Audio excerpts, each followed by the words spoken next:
What needs to be said over here is that I've been asked at various occasions, what now? What do we do now? What has to happen is that we have to intellectualize, we have to fight, we have to take this argument forward at every level.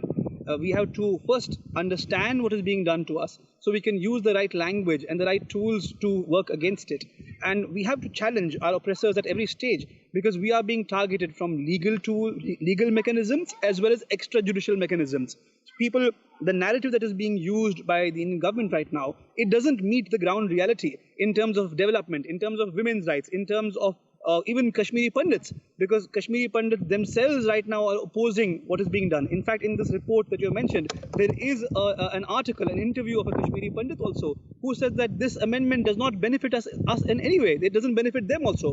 The report also has an article by a lawyer, a Kashmiri lawyer from Kargil, who talks about what is the situation of Ladakh post-bifurcation. Because as your viewers will know, Jammu and Kashmir has been bifurcated into two union territories by the government of India. So that article addresses post-bifurcation, the disarray and the lack of management, lack of vision even in Ladakh.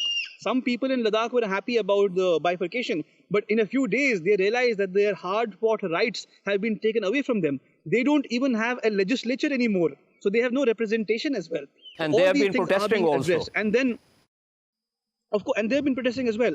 And then we come to the economic aspect on how Kashmiris have been disempowered. The report includes an interview of the KCCI, the Kashmir Chamber of Commerce, the chairman, Mr. Ashik Hussain. He has given an interview where he details the job losses. He details the loss of 40,000 crore, which is nearly about $5 billion US dollars that Kashmir has lost. So what development are they talking about? And Kashmiris are not on the roads asking for development. We are not on the roads asking for jobs. Kashmiris are on the roads asking for a political solution. The reason that there has been a lack of investment in Kashmir is because there is political turmoil.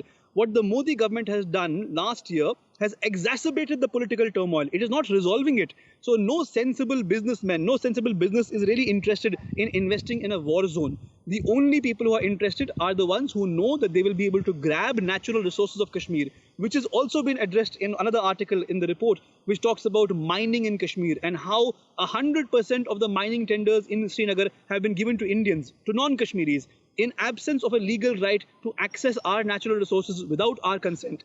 So this is what has to be addressed. And on the basis of this report, we want to engage, people want to engage further argumentation on what is going on in Kashmir.